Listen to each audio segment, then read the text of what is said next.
Well, I'm still staying up late, falling asleep to Poverty Row B movies, and I've come across another wild offering. This one is 1945's Club Paradise. This one comes in at 62 minutes and it is jam-packed with love, betrayal, dysfunctional families, a nightclub that I think is a brothel, and a girl who just can't stop making some very bad choices. So let's get into the plot with no real spoilers because it's only an hour long, and if you decide to check it out, you might be surprised by just how dark this story gets. Julie is a young woman working and living in a factory town, and she's got one of the worst movie families I've ever seen. What's the matter? Ain't our food good enough for you? No daughter of mine's gonna run around in nightclubs. If she can't eat with the rest of us, she oughtn't to get no dinner. Shut up. I mean, with a family like this, almost anything would be an improvement. Almost. Get in the house. Go on. But at least she's got a sweet guy interested in her, Ray. He also works at the factory by day and plays the trumpet and leads a big band by night. He's ambitious and he's got dreams of making it big in the music industry. How about a date? He's just a really nice guy. I'll pick you up at 7:30. And Julie is a nice girl. I don't drink. Good for you. I don't smoke. But then she sees this guy. And if trouble were a man, his name would be Danny's the name, Danny Burke. She falls for him immediately, and he takes her to the Paradise Club.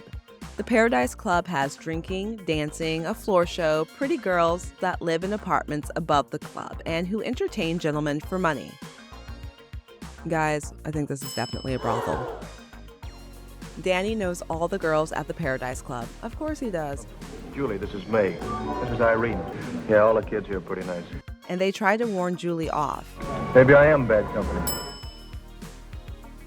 A few nights later, Julie ends up getting in some serious trouble after an innocent night out with Ray takes an illegal turn. Julie Rogers, $30 or 30 days. And she finds herself back at the Paradise Club looking for Danny and a job. And they give her one. And Julie starts to walk on the wild side.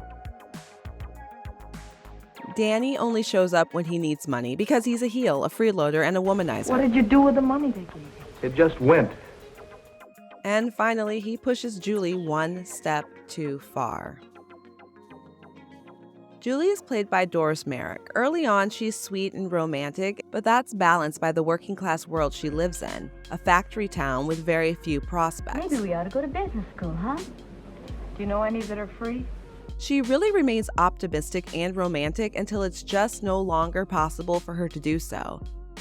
All the actresses that play the girls at the Paradise Club exude a hard-boiled world weariness, and Isabel Jewell and Robert Lowery, who is better known for being the second actor to play Batman on screen, round out the better performers in the cast. Hello, Danny.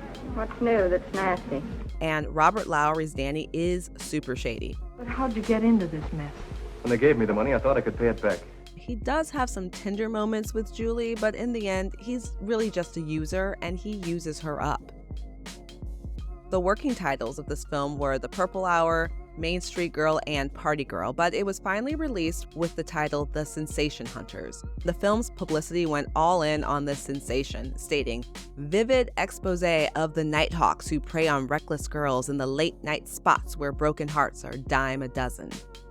The film was thankfully renamed Club Paradise for early television airings, but there's something wonderfully ironic about the title Club Paradise because nothing about the place comes close to being a paradise. And this dark little mess of a movie is a proper low-budget B picture, and that B also stands for bleak. It maintains a very serious tone throughout with very little in the way of comic relief or levity. There's also a couple of dance numbers here that the budget does no favors for, and you wouldn't be missing anything if you just fast-forwarded right through them.